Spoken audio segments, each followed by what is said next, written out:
Getting money at nigga. I ain't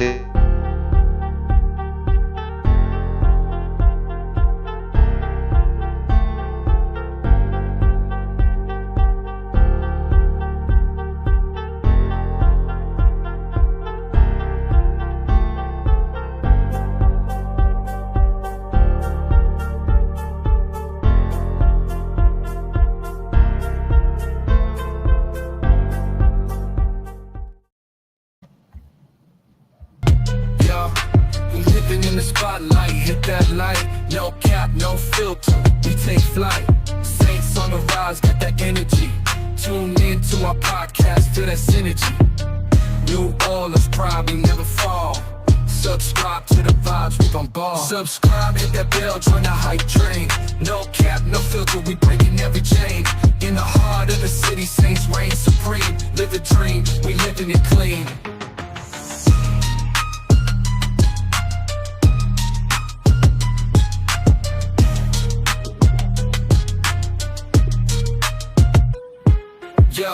Yo, King Camara run that play. Chris Olave flying, making waves every day. Take some heels, switch it up, always on the go.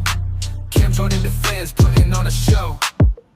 Lil Mario with time, bringing that heat. Shaheen's got that speed, can't accept defeat. Subscribe, hit that bell, join the hype train.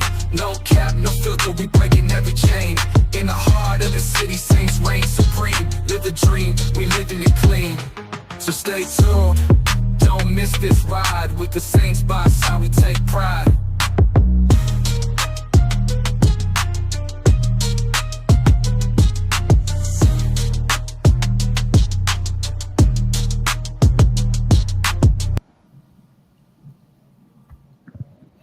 All right, what up? Who That Nation? This is No Cap No Filter Saints. I'm your host Marley G. Once again, got another episode of y'all with No Cap No Filter Saints from my main man Brian on the show. Man, how you feeling, Brian? all is well, fam. No complaints on this end. Yeah, man. I seen your second line you had up in Spaces, man. You had a whole second line for the New Orleans Saints after the Broncos game, man. Hey man, look, if the season gonna be over, bro, might as well send them out the right way. Yeah, but before we get into this Saints Chargers matchup, man, there's a lot to deep dive into that matchup we got coming up. Let's talk about first things first, man. What's your thoughts on Alvin Kamara getting his extension from the New Orleans Saints? Some people are for it, some people are against it. You know, a lot of people want to hit the reset button. What's your thoughts on the extension from Alvin Kamara? I see it from both sides, bro. To be honest, I'm kind of on the fence with it. Like, a half of me feels like, you know what, man, AK deserve it. He put in the time. He want to stay in New Orleans, which is very rare, especially with everything going on. That he don't want to bail out, leave, go ring chasing and stuff like that. It's commendable. That dude really feel like, you know what? I think he said it himself. I think I would lose my shine if I went somewhere else. So it's commendable for it to be like that. On the flip side of it, the Saints losing their damn mind because once again you paying a player who is it really is kind of time to start showing him the way out and being like, you know what, we appreciate everything you did, but it's kind of time for you to roll out, brother. You know, we'll catch you on the flip side. So I'm 50-50 with it, bro. But to be honest with you, man, I'm just gonna say I'm 50-50. I'm one way. I see it from both sides, man. And to be honest, I haven't really made up my mind how I truly feel. I think it's gonna depend on how the season play out. Well, I mean, it's looking like it's gonna play out like how we predicted in the beginning of the season. I predicted them to go 8-9. You predicted them to go around 8-9 or 7-10. It's pretty much gonna look like it's gonna play out like how we predicted. But the Saints are getting a lot of key guys back on the offensive side of the ball. You're getting guys like Cesar Ruiz back. You're getting guys like Lucas Patrick back. Chris Olave, Taysom Hill, you know, everybody that's pretty much is somebody on offense besides Eric McCoy and Derek Carr, they pretty much are going to be back. So that injury excuse is not going to be, you know, it's going to be pretty much a thing of the past. You know, it's not going to be any much longer that we could get away with the injury excuse. I gave them 3 games. You know, I gave them the Broncos game. I gave them the Bucs game. I'm going to give them maybe the Chargers game just because they don't have the starting quarterback. Now, once the Panthers game is in full effect, everybody should be back who really means something. You know, plus it's the Panthers. So You know, that injury excuse is not going to be a thing no more. It's a 17-week season. You had 3 games where you were behind the 8 ball legitimately, but after that you got 14 other weeks of chances. What's your thoughts on Saints getting healthy at the right time this year? I think it's a little too little, too little, too late, in the sense of if you lose this game against the Chargers, to me, I already feel like the season is over. That pretty much, that puts the nail in the coffin on any hope of you even being able to sneak in the back door and kind of like maybe you could hope that Atlanta loses a couple of games, Tampa loses a couple of games, and maybe you'd be right there in the thick of it if you can win. But if you lose this game against the Chargers, it don't matter what happens after that because I have no faith in Dennis Allen and the Saints, no matter how healthy they are, being able to run off a spree of 6-8. You know what I'm saying? Like, I don't think they can win out of the last 8 games. I don't think they can win 6 out of their last 8. I just don't think they're that good of a team, that well coached of a team. And I don't think, the probability suggests in the history of Dennis Allen, he can pull that off. So for me, I think the Chargers game is kind of like the linchpin to the season. They lose this one, I already feel like the season is over. But if they lose this one, there's no way in hell you're going to convince me they're going to go on a run and make it to the playoffs. Not even as a wild card team. I don't believe it. So for me, it doesn't matter how healthy they get moving forward. It seems like it's a little too late for that. Yeah, man. Speaking of wild cards, you got the Rams. They just won last night. A lot of people feel like they could just come off with some wins. They got the they got the Seahawks. A lot of people, they could come away with some wins. You still got the 49ers in that same division. Not to mention the whole NFC North. They looking like everybody could pretty much go in the playoffs. They got the Packers. They got the Vikings. They got the Bears. They got the Lions. So it's like getting that wild card is going to be pretty much tough. That's why I felt like the best way to get in the playoffs is probably to win this weak division. And it's showing that you can't win this division. But it's the optimistics out there. They see the Saints, still have a chance. This is an AFC team. You got the Panthers right after that. Then you got another division opponent with the Falcons right after that. You got the Falcons and the Bucks. One of them are guaranteed to win, but one of them guaranteed to lose. The Bucks, they just lost a key guy. They lost Godwin out for the season. Terrible decision from Todd Bowles. That's why I said none of these teams in the division is a contender because for the main point is the head coaches. I don't know why would you have Godwin at a time like that when the Ravens just were not going to lose that game. They put up like 40-something points in the fourth quarter. Like, come on, man. But they lost Godwin, and they're going to have Mike Evans out. He's going to be out on IR. So a lot of Saints fans that's optimistic are they're liking their chances right now. Yeah, but I mean, it evens out because the Saints lost Poston Adebo and they also lost Rashid Shaheed. So it's like sometimes I think the fan base always kind of looks for that silver lining in the dark clouds and stuff like that. But when you do and you go to point out everybody else's flaws, the whole time you're ignoring yours. And I think that's a big part of it. I don't think the Saints at this juncture can look at any other team and be like, well, they lost key players, so that means we got a better chance. Well, so does the Saints. And it doesn't mean that it won't happen again because, of course, we know at any given time Marshawn can make a business decision and say he's hurt. You know what I'm saying? Alvin already playing with broken ribs and a broken hand. So I'm like, let's slow down on this. Everybody else is looking bad, so we might have a chance. Not to mention that, but why the hell would you want it to be that anyway? Why would you want to say it took Tampa to lose, let's say 4 players, for example. Tampa loses 4 players. Atlanta loses 4 players in order for the Saints to elevate just to catch them. Like, that's not saying you good. That's saying everybody else, had something happen tragic to where you have to catch up to them. I don't want it like that. I know, and when it comes to winning and stuff in the NFL, you don't apologize for wins. You take them anywhere you could get them. I get that, and I respect it. But at the same time, I'm just not going to look at it and be like, I need someone else's misfortune to be my fortune. I ain't going for that. Yeah, man. Coming into this game with the Chargers, they're a very stingy defense. They don't really give up a lot of points. I think they're ranked very high when it comes to points given up with their defense. I'm not sure if Joey Bosa is going to play, but they have a lot of injuries on their wide receiver unit right now. I'm not sure if Ladd McConkey is going to play. Will Disley, he had a pretty good game. I'm not sure if he's going to play. Both of those guys ain't practiced the last 2 days. I'm not sure if they practiced today. Their rookie wide receiver that they had got from TCU, I believe. What his name is? I forgot his name. The guy who played for with Kendrick Miller, but Javante, I think his name's Javante. But He's pretty much not going to play this game either. So they having some injury woes of themselves along the offensive side of the ball. Not to mention they can't really just put up points like that. But they do have a good run game. J.K. Dobbins, man. What are you feeling about this matchup coming in versus the Chargers? I think it would be a mirror match if the Saints defense wasn't so shitty lately.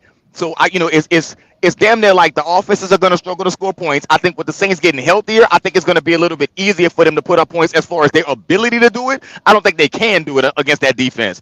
But I think it's going to give the Saints more of a puncher's chance in that one. On the flip side of that, the Saints, what the Chargers will do is something that the Saints can't stop. The Saints can't stop the run, and that's exactly what the Chargers are going to do because that's been a staple of a Jim Harbaugh offense. They're going, they're basically the same coach, except Jim Harbaugh's a hell of a lot better. They're going to run the ball. They're going to try to play good defense, and if they got to win a 9-0 game, they'll do it. Well, that's what the Chargers are doing right now. They can't put up points, so they have no other choice. I would take Jim Harbaugh in a coaching matchup more than I would take Dennis Allen. It's just that's the way I see it. Yeah, they also have a pretty decent O-line as far as giving up pressures, and with the Saints, we haven't been good at generating pressures. Well, we'll generate pressures, but we can't generate actual sacks. So, I think they get the tip of the bell when it comes to that matchup right there alone. What's your prediction for this game? Like, what's your scope?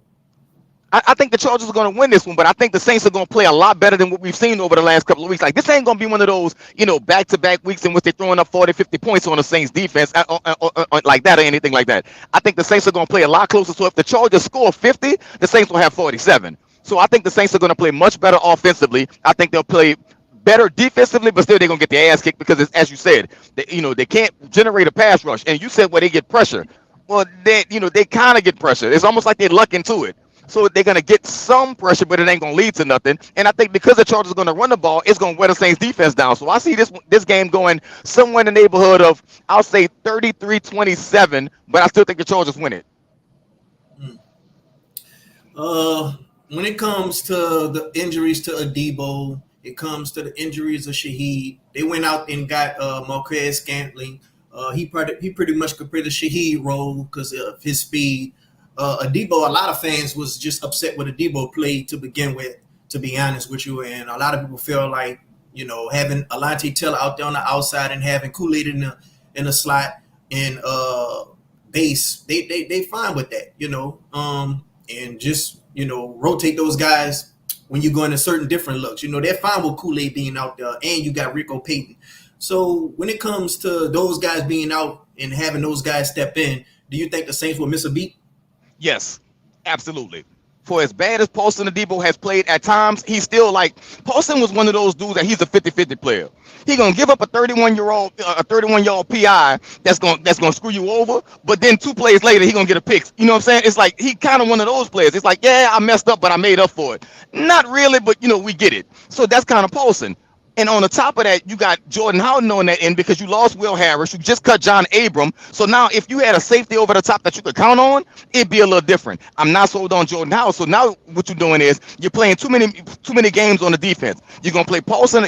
Paulson is gone. So you're going to play Alante on the outside, but on certain passing situations, you're going to move him inside, which means Kool-Aid is going to play inside. And on certain situations, you're going to put him on the outside. That's too much moving around, especially for a rookie. Not to mention that, but Alante was playing like damn near a defensive MVP in a slot. So it's a little too much moving around for my liking, especially against the offense that's looking to break out and does have the talent to be able to scheme you. Nah, man. I think at some point, all of this I'm a defensive genius shit gonna catch up with Dennis Allen, and this could be the game that it does. We already saw the Broncos and the Bucks bust their ass just off of physicality alone. Now you want to play musical chairs on the defense with your secondary. I ain't buying it. And not to mention Rashid Shaheed, you're going to lose him when it comes to the special teams unit. When it comes to Spence Rattler, he's going to be going into his third start. He's going to be going into his third start with a mini bye. He's going to be going into this game with Taysom Hill, Lucas Patrick, Cesar Ruiz. He's going to finally have Olave. The first game with Olave, he was out on the first series. The second game, he just missed the whole game. So it's relatively no film with Snake, having these guys at his disposal. I see that as some type of advantage for the Saints. And on top of that, you're a guy, when you look at the schedule, you're all about logistics. The Saints, they're coming off a mini bye. Chargers, they're coming off a short week. Does both of those things play a part when it comes to you picking this game, or it doesn't really matter that much?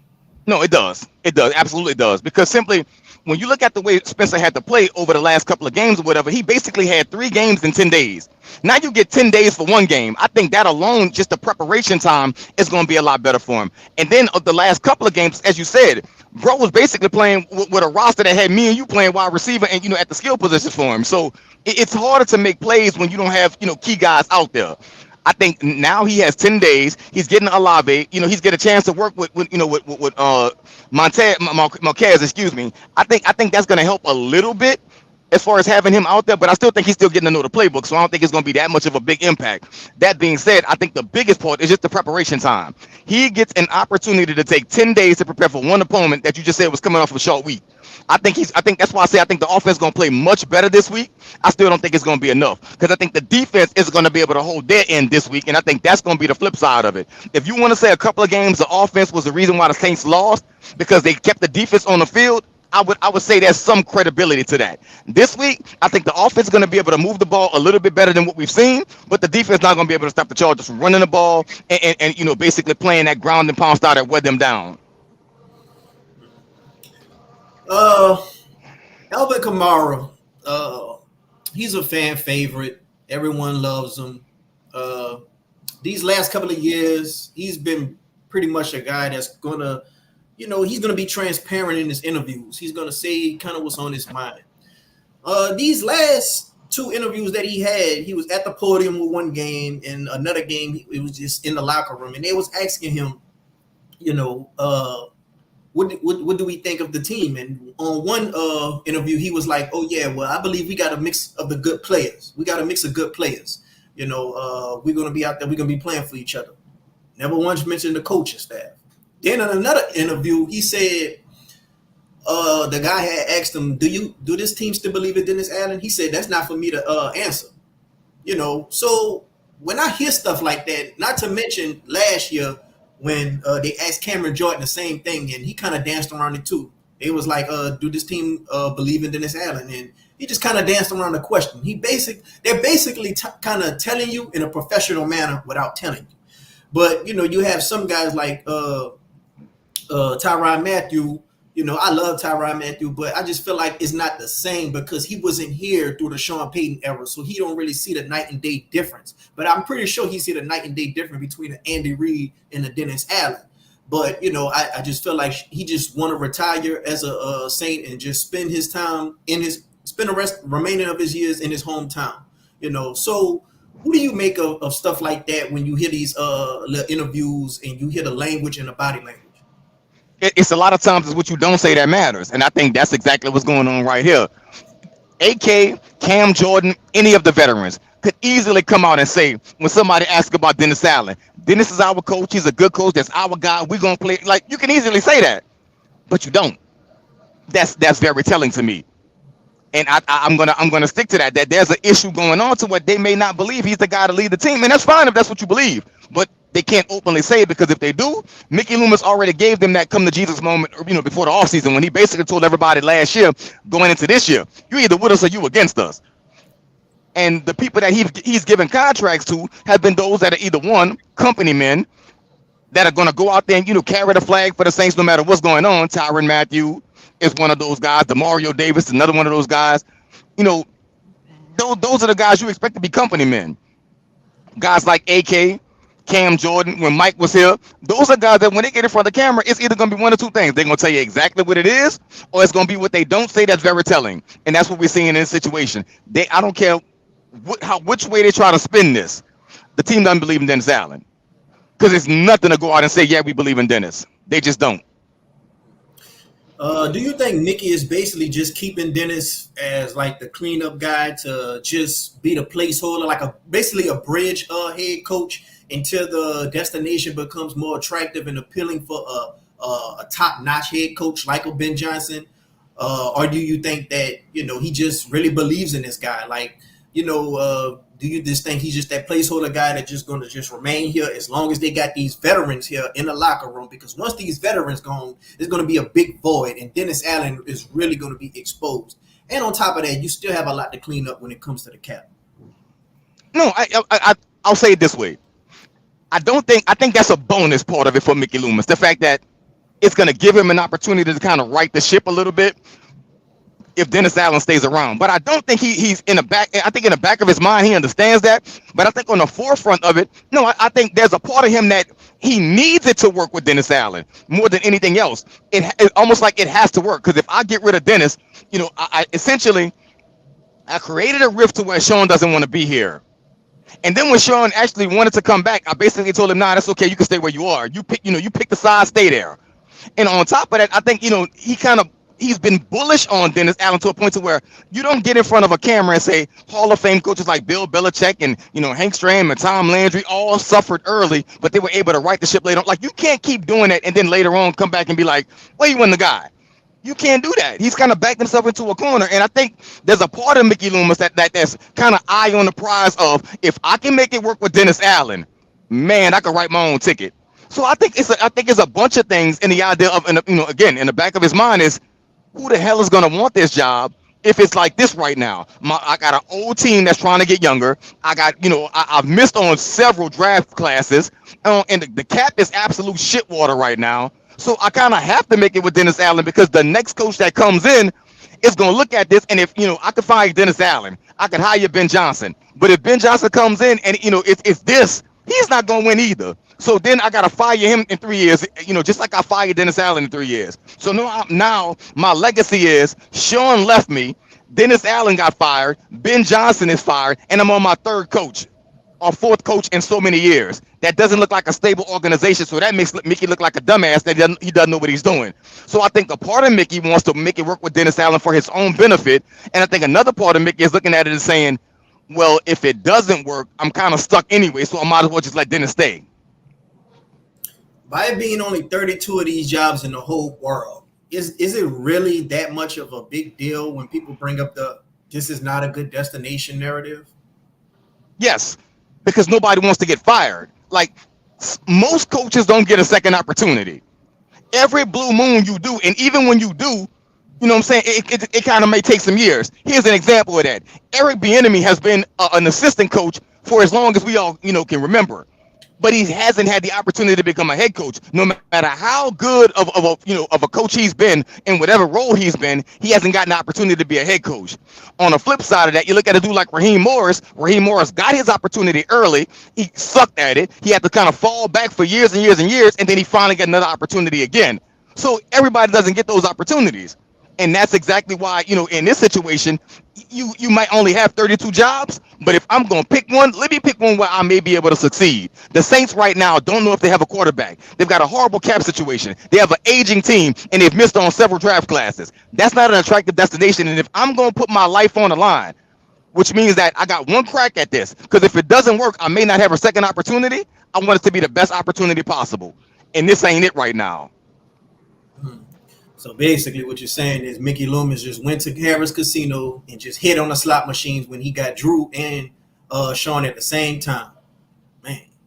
That's the way it looks. He wasn't good before that. He ain't been good after that. So he basically hit that one lick, and what he's been doing ever since is giving his money right back to the casino. I was in your spaces the other day, and I was listening while I was at work, and something gave me a little hope.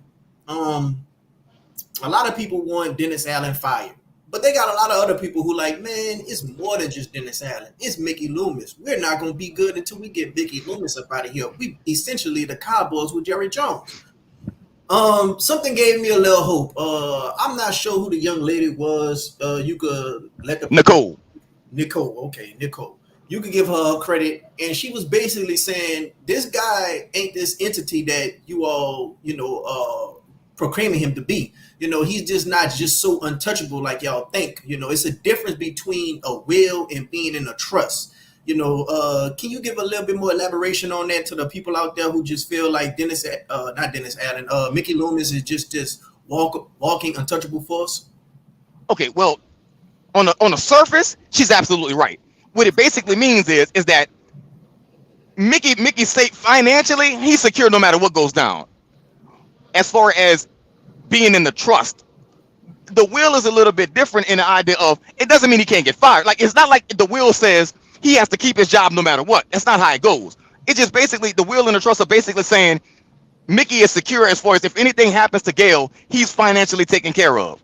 And it's basically a succession plan to say, in this regard, if something happens to Gail today, Mickey has a little bit of say so on how the operations move forward. So basically his job is safe as far as long as the team is controlled by Gail Benson, Dennis Lauscher, and then it'd be a Mickey Loomis, that conglomerate. But if the team were to be sold to say the dude that owns Raising Cane's, if that happens, and it gets sold to Jerry Graves, Mickey Loomis ain't got no more security. It ain't like it says you can stay here no matter what happens. That ain't how it works.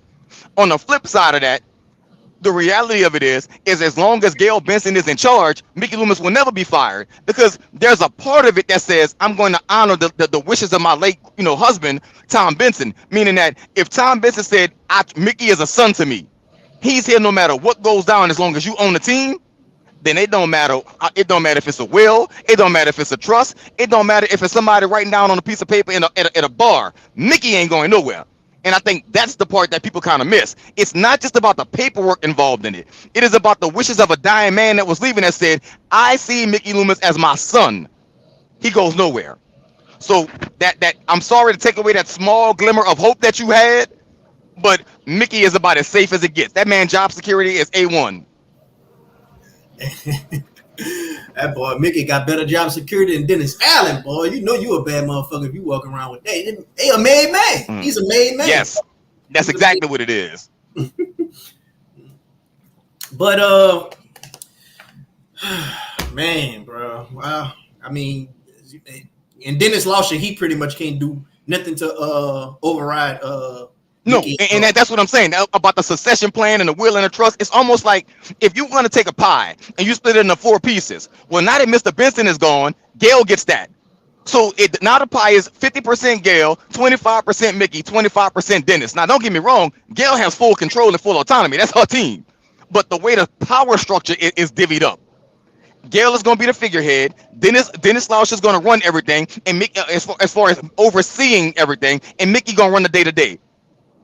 That man ain't going nowhere, because he not only runs a day-to-day for the Saints, he run a day-to-day for the Pelicans. When Griff decides he wants to do something, he go to Mickey Loomis. Now Mickey may tell Dennis, hey Dennis, this is what I'm gonna, don't be surprised if you see Brandon Ingram get traded. That's an example of it. That's the type of way it's gone. And Gail signs off on everything in the end. Basically, what they do is they type up all of the paperwork, they bring it to Gail, she signs off, and that's the end of it. But as far as do she know what's going on day to day? Hell no. She don't know shit from salt. Yeah.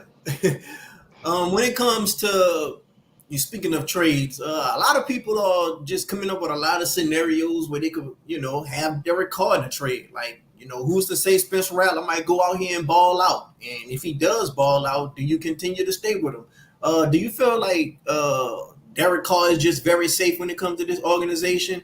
And even if he does get traded, doesn't he have like a no trade clause? He got no trade clause. Derek ain't going nowhere. Unless Derek goes to the Saints. Like, the situation that happened with the Vikings. If Derek would have said, you know what, I feel like I got a better opportunity to win there. Goes to Mickey, goes to Dennis and say, look, man, I want out. Y'all got y'all QB of the future. I need to get up out of here. If Derek does that, it's a little bit different.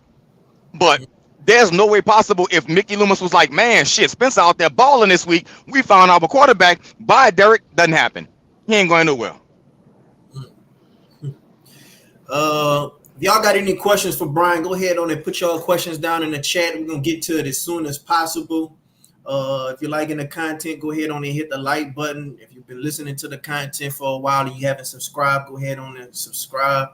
But yeah, if y'all got any questions for Brian while we got him, he's at work right now, so go ahead on and write y'all questions in the chat quickly, and we'll get to them as soon as possible. What would you like to see out this game coming up? Like, as far as the offense getting some key players back, the defense. A lot of people on the Saints coaching staff are just making it seem like the defense, they only key guy that they was missing when it comes to these tackling woes in the run game just being so awful is Pete Werner. Pete Werner was evidently the missing link. He was the key. If Pete Werner's a key to the defense, you might as well flush it down the toilet, bro, because that is just absolute shit. I mean, it's over with. But as far as what I'd like to see, to be honest with you, it's all offense. I just want to see how well Spencer can play with 10 days prep. And I'm saying that because, again, I'm going to reiterate my point from earlier. He had to play 3 games in 10 days. Now he has 10 days to play 1 game. I want to see how well he progresses. I want to see, can we truly evaluate him based on what's going on out there? I don't expect him to go out there, light it up for 5 touchdowns, 400 yards and stuff like that. No, because the Chargers still have a legitimate defense. I just want to see him play well enough to be able to be like, you know what? That's why they with him and not Jake. That's why we were excited about the agenda. That's why it's easy to see if the Saints can build around Spencer long term, the success is more likely because you can get rid of that $150 million albatross that's Derek Carr, build on a rookie quarterback with a 5th round contract, and build the team moving forward to the future. That's what I want to see. Can Snake handle it? And if not, then you get your answer either way, because if you can't handle it, now you put yourself in a position to say, you know what? Let's look towards the future. Let's start thinking about quarterbacks in this upcoming draft that we may be able to pick to say now we'll have him compete with Snake, have him compete with Jake, or maybe one of the two is gone next year no matter what, and the rookie quarterback comes in as a 1st round pick and say, you know what? I am the future. Yeah, if y'all got any questions for Brian, go ahead and put it down in the comment section below. We'll get to it as soon as possible. It got Addison Martin say something that really brought me back. He said, no reason my DB is supposed to have more tackles and sacks than the D-line and the linebackers.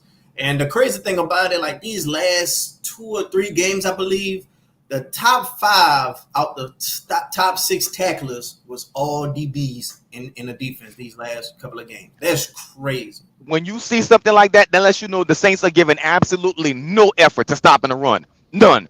Because there's no reason why that should happen like that. Because in order for if you're really thinking about it, that's why they call it the 3rd level of the defense. In order for you to get there to where the DBs are making a tackle, that means your D lineman wasn't doing their job and your linebackers wasn't doing their job. So it had to take a DB to come up and save and make a tackle. And when you look at it that way, you're probably thinking by the time the DB gets there, that you probably got 10, 12 yards.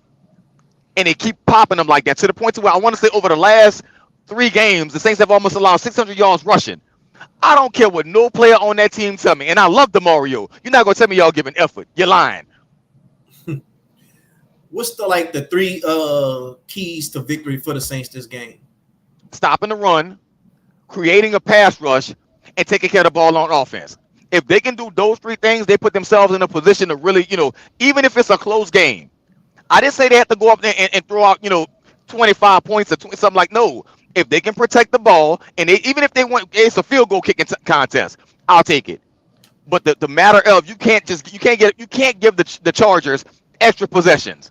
And don't get me wrong, Snake is responsible for some of that as well, because he's made a lot of rookie mistakes with some of his throws to where in college you might have got away with that. This ain't college though, brother. This is the NFL. Step your game up.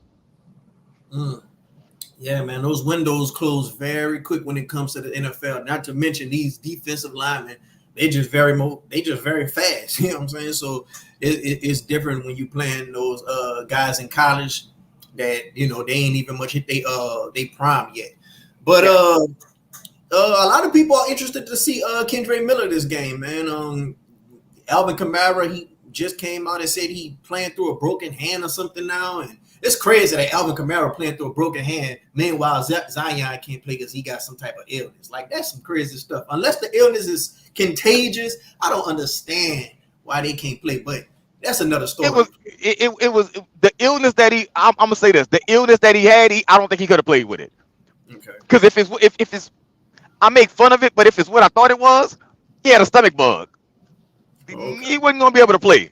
Yeah. Because any elbow to the stomach, it would have been a bad night. Oh yeah. Yeah, anything dealing with your stomach, you can't go out there. They ain't like Jordan flu game. But yeah, he ain't have no, it wasn't like, he was around there sneezing and shit like that, man. What I was saying Kendre Miller. Yeah, Kendre. Yeah, a lot of people are hoping to see more of Kendre Miller this game. With Taysom back in the lineup, do you think that'll even be possible? I think Kendrick is kind of a maybe a let's see what he have, and it's an answer to getting rid of Jamal Williams more than it is like Kendrick is going to be the future replacement for Alvin Kamara. I don't think he's that yet, and we haven't seen enough for anybody to really say, you know what, if he's just healthy, I haven't seen that. Because Kendrick wasn't healthy in college, and he ain't been healthy in the pros. So I can't say he's a potential Alvin Kamara replacement. What I can say is he might be a potential Jamal Williams replacement. That's more likely than not. So that's what I want to see. Can he kind of come in and give Alvin a break or two to where he can kind of, because if he can hit the hole and give you, 4 yards a pop, then it's better than what Jamal going to give you. Especially with Taysom in there now, because now you have the ability to, from what I understand, Taysom is basically, he's the be-all, end-all of the offense. If Taysom is out there, he controls everything. So if that's the case, and you can line up Taysom and kind of find out what the defense is going to do, and that helps you to, be able to maneuver a Kendrick, maneuver Alvin, great, good times are ahead. If y'all have any questions for Brian, put your questions down in the comment section below. We can get to it as soon as possible. We got Darren Samuels Jr. asks, if Rattler wins these next games, what happens to Carr? Nothing. Because Dennis Allen said even if Snake would have went out there and won the last couple of games he played, Dennis Allen had already made it clear that once Derek got healthy, he was going back out there. Now, what would have been crazy is if he would have won those games and Derek Carr gets in there and then he starts to lose. Now you got a fractured locker room. But Dennis Allen made that call early, so it didn't matter how well Snake would have played or how poorly he would have played. It was going to be this. Now, what I'd like to see from Spencer, if I'm going to see anything, is this week alone. If he misses on a throw, I'd rather like let's say for instance you got Marquez, and Marquez goes deep because of his speed. I don't want to see Snake underthrow the ball. I'd rather see him overthrow every shot versus versus him underthrowing it. Underthrowing means you're giving the DB a chance. Overthrowing it, only your guy has that opportunity. So I'd like to be able to see that because I think that's been the difference between him in the NFL and him in college. In college, he might have been able to throw it up there to Leggett and over a play is made. But in the NFL, it seems like he's throwing the ball just a yard or two short and is giving the DB a fighting chance. Man, look, lost that shit down the field. Yeah, man. If y'all got any questions for Brian, go ahead and put y'all questions down in the chat below. We'll get to it as soon as possible. We got Madden Goon says, why is Dennis Allen still coaching on this team? Other teams would have fired that special ed dude, bro. I think the reason why is because of what we talked about earlier. One, Mickey Loomis is almost forced to make it work with Dennis Allen at this point. Two, the Saints aren't exactly an attractive coaching job, and I know football has too many cliches. He's a cancer in the locker room. It's give him a 1-year prove it deal. I'm so sick of this regurgitated bullshit. Can we come up with some new phrases? So with that being said, there's another one to add to the list. Where there's only 32 jobs, somebody's gonna want it. No, they're not, because Ben Johnson could have got a job a long time ago. That man said, you know what? I don't want no bullshit. I'm not going nowhere where I don't believe I can win and win early because NFL coaches don't have a long leash. And that's why it's not like that. You got guys, like I said earlier, Eric Bieniemy is one of them. Never got an opportunity to be a head coach. And if Eric gets a chance, he ain't going to take a bad job. Eric coming in off of Sean Payton was a good job. Eric coming in off of Dennis Allen, horrible job. That's why it's more likely than not Dennis Allen ain't get fired. Is there any quarterbacks in this draft that you wouldn't mind the Saints taking if we end up in a good range to take them? I mean, I love Cam Ward, but it's an idea of I think the Saints are going to play just good enough to put themselves out of the Cam Ward sweepstakes. And then there's the boy in Syracuse, McCord. That's another one. That boy can ball, man. He played for Syracuse, but that's a bad boy. So those two are my choices right now. I know a lot of people love, Milroe in Alabama and stuff like that, man. Look, I see a lot of Anthony Richardson in him. So you definitely give Spencer another year or Derek Carr another year and see where we fall the next year's draft? Look, I'm going to say this. I don't care if the Saints draft a quarterback every year until they find a dude. It ain't going to bother me none. It ain't no different than them drafting an offensive lineman. If you know that's what you need to win, keep on drafting one. You drafted Jake. You drafted Snake. If you got to draft a quarterback next year, draft one. If you got to draft a quarterback the year after that, the quarterback is too vital to the NFL. It's the most prime position in the NFL. And if either you got one or you don't. And the chance of the Saints being able to do what they did with Breeze, to where you find a Hall of Fame quarterback on a free agent market, is slim and none. The only hope they have is if Cincinnati fumble a bag and they F it up with Joe Burrow. Because if they F it up with Joe Burrow and you can pay Joe Burrow 500 million to come play for you, go for it. Other than that, there's no quarterback in the NFL that you can sit down and say, you know what, the chances of us getting one of them going forward will be better for us than getting a draft pick quarterback. We got 18 people up in here viewing the live stream right now. If you like the content, hit the like button. Subscribe if you're not subscribed. If you got any questions for Brian while I got them, go ahead and put y'all questions down in the chat, and I'll get to it as soon as possible. Brian, for the optimistic fans, I know you feel like the season is done for already, but for the optimistic fans, if there's any hope, for them to make the playoffs, what do you think has to happen for that to happen? Well, I think the first part of it is the Saints are getting healthy, and they still got the bye week coming up. So right now, you get a host of players are coming back. You get your Cesar Ruiz. Don't know how good of a thing that is, but at least you get him back. You got Lucas Patrick back. Soon you'll have Eric McCoy back. You got Taysom back. You'll be getting Alvin a little bit healthier. On the defensive side, you just got Pete Warner back. There'll be more games for Alante to be able to kind of learn to play outside and inside. Enough time for Kool-Aid to learn to play outside and inside. So you have some time to start building your team, and the schedule is going to get a little bit more favorable for you. So those things alone should help the Saints moving forward. On top of that, on the flip side of that, the rest of your division opponents, their schedules aren't that easy. They kind of come back to the pack a little bit. So, and of course, injuries are taking place, as far as like what you look at what happened with Tampa and stuff like that. So if the sun shines on Dennis Allen, Tampa struggles a bit because Mike Evans and Godwin are out. Okay, now they take a step back. Atlanta, Kirk Cousins ain't exactly lighting it up out there. They don't look like the same team they did a couple of weeks ago either. So they come back down to the middle of the pack a little bit, and plus they're playing a little bit better competition. Now you have an opportunity to say, you know what? We got to play Tampa again. We got to play Atlanta again. We got Carolina coming up. It's very possible over the next couple of weeks we could put ourselves in a division in a position where we don't have to win a wild card spot. We may actually be able to win the division, depending on how it's playing out. That's your optimism right there. We're getting healthy. We got a bye week coming so we can get even more healthy going down the stretch. And it looks like our division is kind of coming back down to us a little bit. So, I mean, if you want optimism, that's it. The problem is based on history. There's nothing in Dennis Allen's history that says he's going to be able to win 7 of 9 or 6 of 8 or even 5 of 8. There's nothing in history that says he can do that. Yeah, man, and I already see this coming. I already see the 8-9 record. I already see stringing along a few wins late. And they're going to just try to hit us with we was healthy for these games, but you're just going to ignore the 3 games that you lost prior to the injuries getting real bad, versus the Bucs. The Bucs game, that's when the injuries got real bad, when you could say, okay, the Saints are legitimately injured.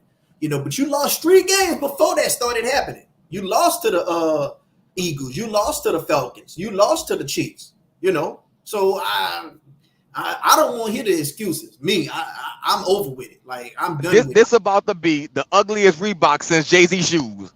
It's going they're going to repackage this up, box it up, put a pretty little bow on it, and give it right back to us next year. And I mean, no, I ain't buying it. Yeah, man. 8-9. I predicted us to go 8-9 before the season, and it's looking like it's going to be exactly that. Coming to the end of the season. But I still think it's still a lot of tough games. Like, I think they're going to beat the Panthers for sure. They might beat the Giants for sure. They might beat the Raiders for sure. But other than that, I think Washington is going to be a tough game because I think Jaden going to be healthy, and that mobile quarterback, when he looked like he's going to be the truth. Yeah. And I also think the Browns game is going to be a lot more difficult with Jameis out there. Yeah. Jameis out there. They got a good running back. They got a good tight end. And they got a good defense. Defense solid. You got the Rams. We seen what happened last year. We see what happened last night. And I think the Rams are building, even though they're selling out. Now, if they get rid of Matthew Stafford, like it's being rumored, that's a whole different ball game. But with them winning recently, like last night with them winning, that changes a lot. Yeah. And not to mention the Packers. Yeah. Also, that's another loss. Who else? We still got Tampa Bay late. They'll have Mike Evans by that time, and we still got the Falcons, and the Falcons might be a tough out. But I could see us winning or losing this game, but if we win, and then you get that winner versus the Packers, they'll be 2 in a row. And then you got the win. And then you got the Falcons. If you beat the Falcons, I know a lot of people gonna be like, "Oh yeah, we back," But I'm just not sold on Dennis Allen going anywhere of significance with this team.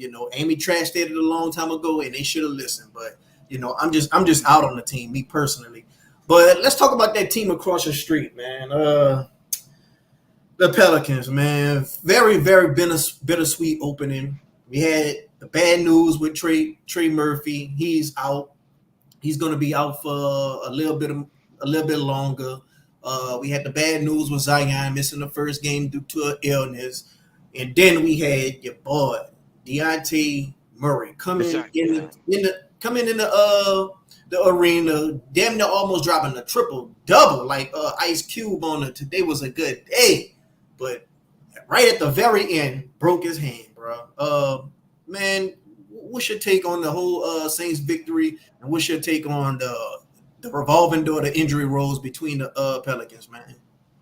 I mean, it's the most New Orleans sports team thing possible, to where it's always something when it comes to them. Like, it can't never just be smooth and everything be cool. You go out there, you play well against what should be a bad Chicago Bulls team, but you look dominant out there because let's call it what it's supposed to be. The Pelicans are a talented squad. They're supposed to beat up on teams like the Bulls, and even when you beat up on a team like the Bulls, you still lose because now you lose Murray for 6 weeks. And I'm gonna say it's gonna be like, I know they say 4 to 6 weeks. With knowing the Pelicans and the way shit happened with them, it's more like 6 to 8 weeks. So he gonna miss 2 months of basketball. You can never count on Zion to stay healthy. You can't count on Brandon Ingram to stay healthy. And Trey Murphy, because he has a hamstring injury, that's a soft tissue injury. He playing basketball, meaning that it's more likely than not at some point this season, he gonna re-aggravate that hamstring. And that ain't even counting if there's any more injuries. They already behind the 8 ball because they want to play small ball and they don't really have any big men. So when they play teams like Jokic, they got the Portland Trailblazers coming up. They got to play against Ayton, even though he's soft. You still got to play teams like the Timberwolves, who got 2, not 1, but 2 big men. It's like, it's always something. So it's like, man, when it comes to injuries in Pelicans, man, or injuries in New Orleans sports teams, it's hard to find a better match because them two gonna find each other no matter what happens. So the only thing the Pelicans can hope for now is, in the short term, point Zion works out for him, because CJ McCollum is not a point guard. I think they have the talent to overcome it somewhat, but I don't think they have. Let me not say overcome it. I'll say play around 500. I think they have the talent to play around 500 basketball. With Murray in the lineup, I think they would have won a majority of those games. I think if they would have played 20 games, they win 75% of those games. Those same 20 games now, I believe it's more likely that they'll lose than win those, the majority of those games. I'm not sure if you're into superstition, but a lot of people feel like the Saints and the Pelicans are cursed with these injuries and cursed with flags and cursed with this, cursed with that, because the stadium is built over a graveyard. What's your take on that? Let me tell you what's crazy, bro. First of all, I do believe I am superstitious, but I also think you got to add some nuance to it. The Saints are still a team that won a Super Bowl, so it's kind of hard to sit down and say, well, if they cursed, why they won one? And then there's the flip side of that. Do you know what happened to the Super Bowl trophy that Sean Payton had after that? Right. I'm not sure if y'all know the story or not. After that year, Sean Payton decided he was going to take, like, I don't know, a replica or the accolades that they had during the, from the 2009-10 season or whatever like that when they won, and he was going to bury it. Them boys started getting their ass kicked. Sean Payton went and redug that shit up. So it's the idea of stop playing around in New Orleans when it comes to shit like that, and Sean Payton didn't understand it. He was trying to symbolize that it's over and done with now. We got to leave that in the past. What he didn't realize is you playing around on ancient burial grounds, playing with that shit, man. You might not want to do that. And I think the Pelicans and the Saints suffer a little bit from that. But I also just think there's a lot to be desired when it consistently happens, to where sometimes it may be bad luck. Sometimes it may be a curse. And then sometimes you might want to not let McDonald's be the reason why, you're covering your medical team. And that's what they have. They basically have Oshner, and they haven't been healthy since Oshner.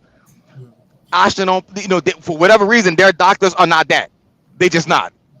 And I think that plays a bigger role in what happens, because DeJounte breaking his hand, that's a freak injury. That's a basketball injury right there. You swipe down all the time. People are always trying to hit the ball. That's going to happen. Trey Murphy having a hamstring injury. Zion having it's always B.I. missing. If it's always something, that's why I believe it's a little bit of that curse is kicking in. Not to mention we do voodoo out there, but and a lot of people believe in karma. But I'm gonna have to get into it. I'm gonna have to ask you, man. Even though I don't want to ask you, I'm gonna have to ask you. Do you think we just reaping our karma for maybe with the bad allegations that was with Gail Benson, with the allegations that she had, that everybody kind of know what I'm talking about? I think that plays a big role in it. I think when you try to help cover up some bullshit, allegedly, but when you try to help cover up some bullshit, then you get what you deserve. And I think she plays a role in that because if there's a naivety that comes with it, that can't be true. Well, why the hell not when all the evidence is pointing to it being exactly that? And for some reason, she comes across as just this dizzy blonde type of mentality, and that ain't who she is. That lady is very smart. She just plays stupid a whole lot. Well, we're gonna have to see, man. Maybe we gotta get a new owner. We thought the flags was gonna stop when we got when we got not Mickey, when we got Sean Payton up out of here. But maybe we just gotta get a clean slate, man. Maybe we just gotta do that. But what's your opinion on how the Senators played for the Pelicans? I think they played well. I like what I saw from Messi, but I also believe that that's exactly what we're gonna see from him. He's a rim runner type of dude. He plays better than what we saw from Jackson Hayes. So he's a better version of Jackson. The idea of Jackson was all athleticism, zero basketball IQ. Messi has basketball IQ and the athleticism, so there's a part of him that says, you know what, I can consistently do this. It was only one game though, and so I ain't gonna get my hopes up. But I from what I see, I believe it can be sustainable, especially if they continue to play the same way. When you got a dude like Thies or whatever like that, man, he's what we saw from him is exactly what we always gonna see. He's just he's like a Dwight Howard, a big strong dude that's gonna play. He's undersized, but he still plays strong, so he can kind of man up a little bit, man. So I like what I saw. I think it's sustainable, but I'm not gonna get my hopes up into thinking it's long term that's the answer, because it's not. If they traded for DeAndre Ayton, as much as I hate Ayton for being soft as he is, I still think it would be a better look for what the Pelicans want to do. Yeah, man, I got a partner. He a basketball head, and he compared Messi to Clint Capella. But I'm gonna go ahead on and let you go, Brian. Thanks for coming on the show, man. You got any last thoughts that you want to share? And you could go ahead on and plug your Saints Twitter page and let people know where they can find you at.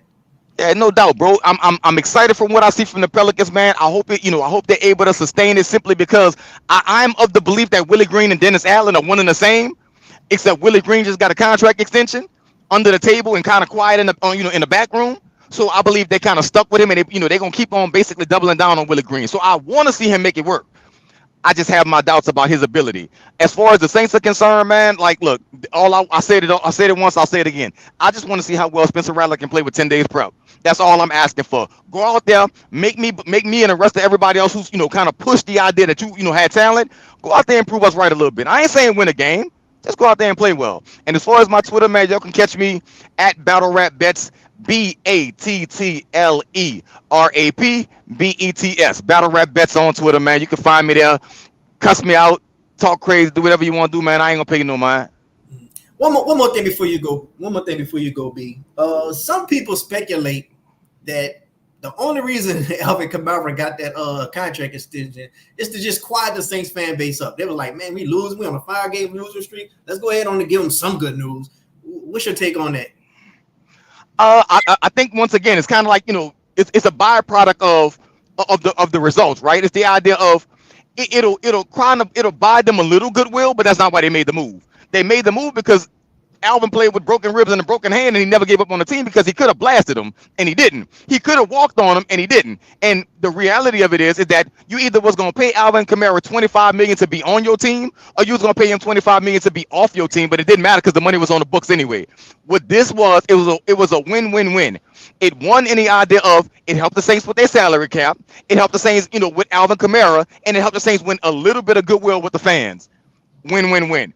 There was really no negative to it unless you look at it next year and you'd be like, Alvin, 400 years old and he's still playing running back for you and you got no help. All right, man. Appreciate you coming on the show, B. I'm going to go ahead and let you plug your Twitter handle again one more time before I let you go, and let people know when the next time you'll be doing the spaces and what can they expect when they join your spaces. Battle Rap Bets on Twitter, man. I'm real easy to find. If you want to make it easy for yourself, if you type in m.o.n.e.y,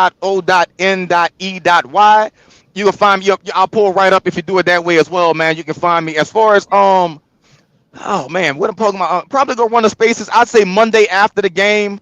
Probably run a space that way everybody has a chance to digest whatever results took place. So probably Monday around 6 p.m. Central, I'll be running in the spaces. And what you can expect is I'm probably the most entertaining dude that they got covering the Saints because I don't lie about them on what I've seen and what I feel. And I mean, I'm gonna do it in probably the most entertaining way possible. Some people will give you information. Some people will give you entertainment. I happen to provide both. And that's how we gonna do it, man. Thanks for coming on the show, B. You got it, my brother. All right, have a good one. Bet. All right. I'm gonna go ahead on and open up the phone lines for you guys. If anybody want to come in and chat with me real quick before I go ahead on and get ready for work. The link is in the chat right now. I know we got T Dirty up in here. T Dirty, if you feel like coming in, come on in and talk. T Dirty, you can come on in and plug your channel as well. T Dirty said Willie Allen. we got Willie Allen. We got the Spider-Man meme with Dennis Allen and Willie Green, huh? T Dirty. Shit, man, we got the Spider-Man meme with them boys. Was signing Kamara a move to appease the Saints fan base in this frustrating time? Man, we just had talked about that. I mean, it could be a little bit of both. Like, even if we were winning, I believe they would have still gave Alvin Kamara that contract, especially if Alvin Kamara was still doing good while we were winning. Now, let's just say we were winning and Alvin Kamara's stats wasn't really, looking the part. Then I don't think they would probably give him that contract, especially if, let's just say, Kendrick Miller was here healthy and he was really doing good with a lot of production. I don't think they would have gave him the contract. That's just me. We got Rainey coming to the stage, man. What up, Rainey? Twitter's most hated on Saints Twitter. Hello? What up? Oh, what's up, man? Saints Twitter's most hated, man. Rainey, man. I thought I was the most hated, man. A lot of people, you really ruffle a lot of feathers on Saints Twitter with your takes, man. What you feeling about this game? I think it should be it's like a 7.5 point spread. I think it should be a close game though. I do think the Chargers win, even with us getting people back. Like, just got to look at it. Justin Herbert, I think Justin Herbert I'm gonna go top 8. I have him higher, but I do got to factor in the stats this year.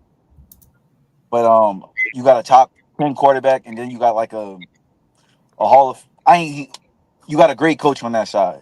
A coach that's won in the NFL, won everywhere he's been at. So I have to give him the edge because of that. But I mean, I think it should be a close game. Like, I feel like if we getting beat by 10 points in this game, then we got like real problems. Yeah, man. You don't think the Saints have a little advantage with them having a mini bye and the Chargers they having a short week, and we literally don't have no film with Snake, Olave, and Taysom Hill in the lineup with Alvin Kamara? I mean, I give them. They have the rest advantage, but like, I still got to go. Like, I'm not the highest on Spencer Rattler. Like, far as like he's a rookie, so I treat him like a 5th round rookie. Like, I'm not just going to say, oh, they don't have film on him. Like, he's a 5th round rookie. Like, I'm not about to – it's not like a 1st round pick to me, kind of, I guess. So, right. I do think – I mean, it should be a good game. I will get the Chargers the edge, though, just off of them being at home. And then they have the coach-quarterback combination that we don't have. Yeah, man. But they really banged up with their wide receiver room. What's their rookie wide receiver that's out? I had forgot his name at the beginning of the show. I'm pretty sure you know his name. Lab McConkey. Well, nah, he's probably gonna play, but he probably can be out too. But I'm talking about the guy from TCU. Oh, he's Quentin Johnson. Yeah. If we getting beat by Quentin Johnson, then just end the season. Because he looked better this year, but that's not a good player, like, at all. Yeah. Yeah, he's doing pretty bad when it comes to his route running and just understanding the playbook. I believe he's kind of raw, but He he like is a a he like a talented.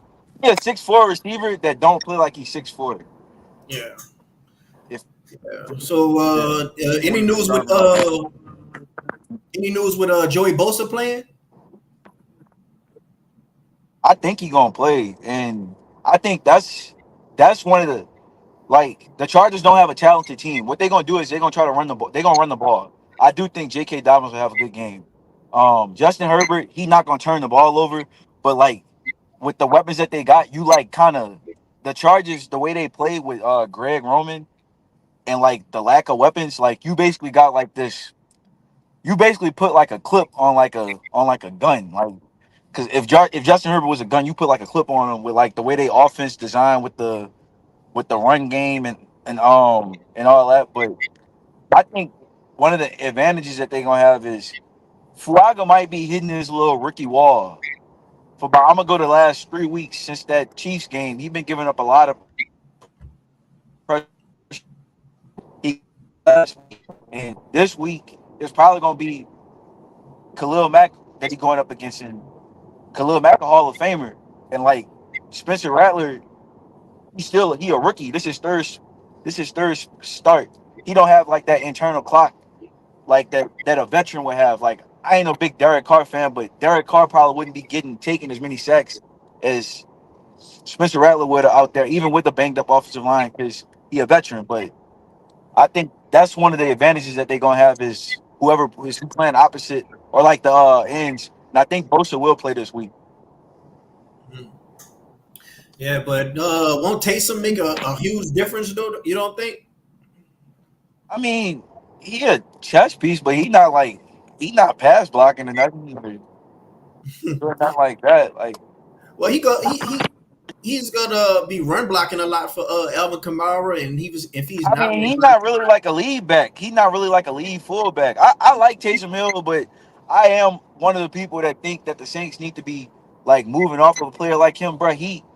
I can't if a player he had that rib injury 2 times this season so far. He had it in the preseason, I believe, as well. Like he probably can't take on no blocks like that or like be lead blocking like that. Like yeah. And the Chargers defense, they're stingy defense. Like they're not giving up points like that. So yeah, this, they played a lot of like they haven't played a lot of good teams, especially offensively, but like you can tell the coaching on that side of the ball way better than what it was if you watched the Chargers last year. So when it comes to Alvin Kamara getting his extension, a lot of people were for it. A lot of people were against it. What do you stand?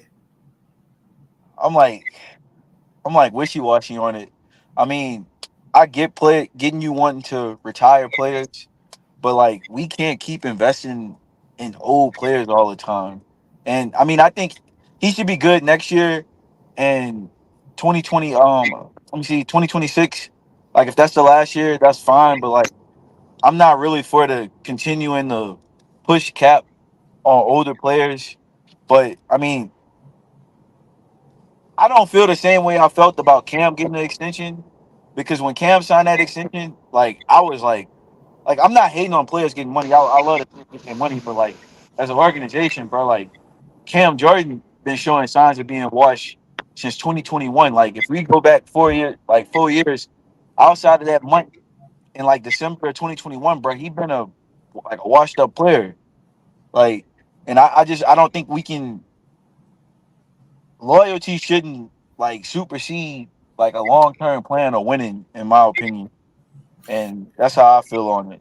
I agree with you on that, but if you was going to give it to any player, that's the player to give it to. Like if you was going to give it to any player, I think Alvin is the player to give it to. Like a lot of people feel like Alvin is not the same Alvin of 2017 and Oh, 2018. he not at all. And like even this year, like he playing better. I know it's some offensive line stuff too, but like he's not the same player at all. Like we at a certain point we get enough evidence, and I know it's been injuries and all that, but like we got 4 years saying that he full yards per carry. He like full yards per carry or less or 3.9 since 2021. I know it's been issues internally with the offense, but like at a certain point. Like that got to be some on the player too. Like so he not the same player, but he's still a good player. Like I'm not saying Elvin Kamara like the 20th best running back. Like I got him somewhere as high as 8, no lower than like 12 or 13. So you feel like, as far as his skill set, is just way different from when he first came in the league?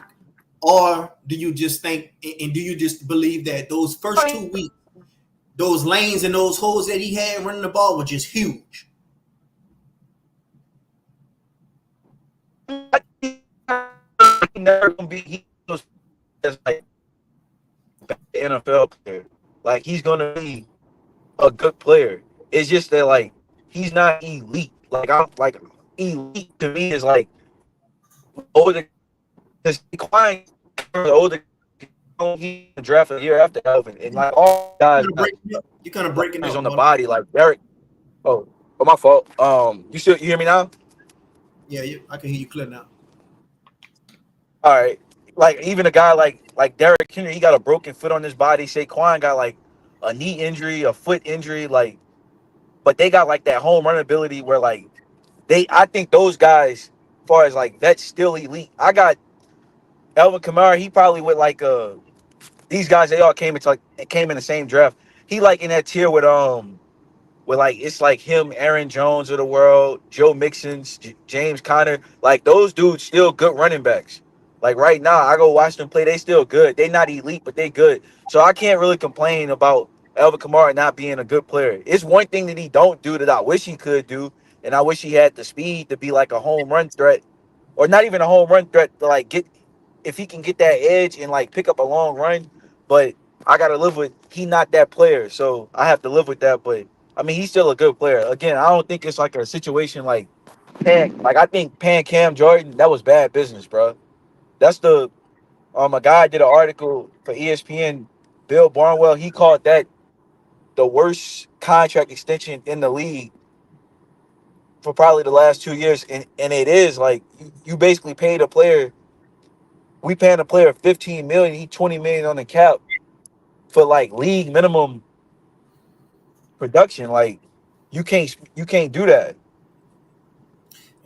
And on top of that, my thing is, I be wishing they could just go get a ring somewhere else. Like I'm one of those type of not players. I'm one of those type of fans. I would like to see our players of our last good era go and get a ring elsewhere. Like a lot of fans, they feel like, well, once she ain't with the Saints, it's fuck you all. And once she ain't with the Saints, I don't care about you no more.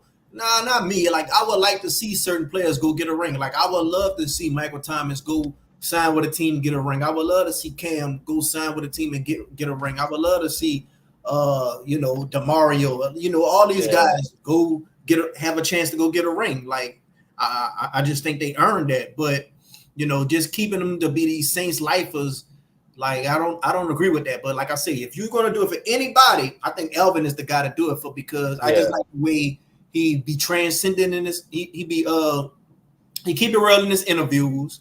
I do think when he put that uniform on, he goes out there, he give it his all. And I just think a lot of times where we didn't really see him do much is because the offensive line was just either bad or banged up or both. Yeah, I mean, I still, like I said, I think he's a good player. I do think, I ain't gonna lie, he got paid, and I'm glad he got his money. I do think the Saints overpaid a little bit too much. Like that's a lot of like. Derrick Henry getting $8 million a year. Derrick Henry in the MVP race. That's the only running back right now that I can say a surefire Hall of Famer in the NFL. Like Derrick Henry getting $8 million. Aaron Jones, James Conner, them dudes getting like $8 million. Joe Mixon getting $9 million. Like Elvin like the fourth highest paid contract. I think that was my only like. And you can't shave some of that down a little bit. Like me wanting the team to do it. Again, I'm glad he got paid though. What do you think are the biggest matchups coming into this Chargers game, and what are like 3 keys to victory for the Saints? I'm gonna say stop the run. That's the number one, because that's what the Chargers trying to do. We playing a quarterback, he's not gonna turn the ball over, even with limited weapons. And like he not gonna put the ball in harm's way. He might give you one chance at it, but that's it. Let me see. I would say if the tackles can perform good, then maybe they have a chance to win because they don't have the advantage in that matchup. What I don't know what your opinion is of Joey Bosa is at this moment, but like they don't have the advantage in that with like Fuaga and Penning versus Bosa and Mac. Like that's advantage Chargers. Um, I know from a pass rushing standpoint, from us, we don't have the advantage. Like they tackles have a clear advantage on our pass rushers, but the Chargers they do interior. They interior. I think they like give up. The interior battle between their interior offensive line and our interior offensive line is like is the battle like worse in the league versus worse in the league because I think the Chargers the worst interior line far as like surrendering pressure. And you know how bad our interior line is, whether that's stopping the run or getting pressure. So I think that's one of the matchups to look at. Like what unit, what of two bad units, what unit can show up? Yeah, yeah, man, this is going to be a interesting game, man. I can't wait to come on, bro. Like, a lot of people are feeling like this is going to be Spence Rattler true first shake, like at playing quarterback with guys out there who's not practice squad guys. Yeah.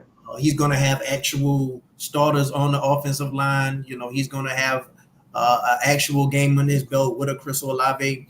I want to see how they're going to feed Chris Olave with Rashid Shaheed been out, man. I'm very interested to see how that dynamic works. I think that's been one of my issues. I play fantasy football, a lot of fantasy football, so I drafted Olave high. That's kind of been one of my issues with the offense. I think that we don't. I think some of his personnel and then some of his like the lack of personnel. Because I think Chris getting asked to do stuff that he probably shouldn't be doing, as far as like being the straight up X. But we don't have anybody else that can run these routes a certain way, so he got to do stuff. But then like some of these reads on the field was like the first read shouldn't be like a deep ball to. It felt like a deep ball or a deep post to Shaheed was like the first read on some of these plays, and them low percentage plays. Like that's one thing I want to see how Kubiak does without Shaheed this game, and like more Chris. Like I want to see if he can like counter. I don't think Kubiak is a bad offensive coordinator by any means, but like I don't think he. I think he about 3 years away from like far as like oh man this guy can be a head coach. Like he ain't that. I think he need like 3 more years on the job. So whether that's here or anywhere, Do you think Marquez Scantley will have a big time role this game? I mean he kind of might have to, but I mean I don't have a high opinion of him as a player.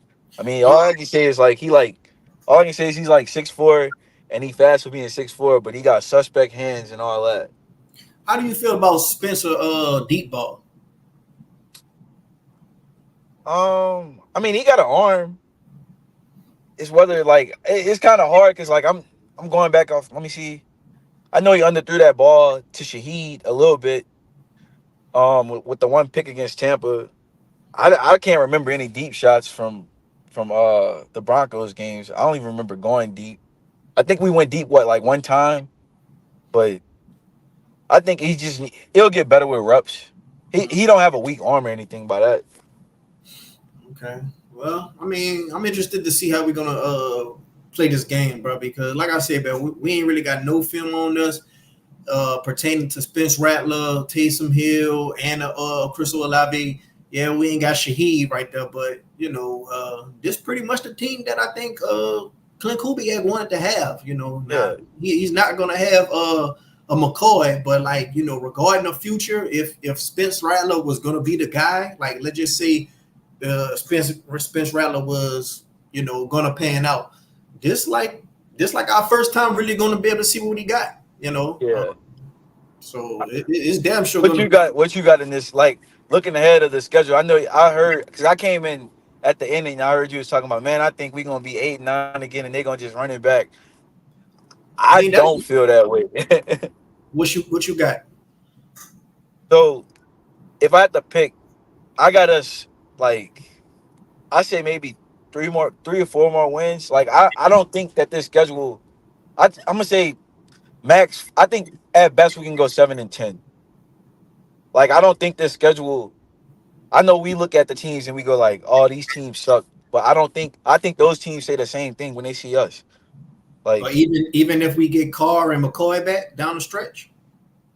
you don't got a lot of depth, man. You like they can get hurt again. Like this team wasn't built to Yeah. be like a team that can sustain stuff. Like, and that's the issue on the cap. That's the issue. That's like the result of like bad cap management, then bad drafting. Like you don't have any depth. Like, bro, Fauci got 32 snaps, man.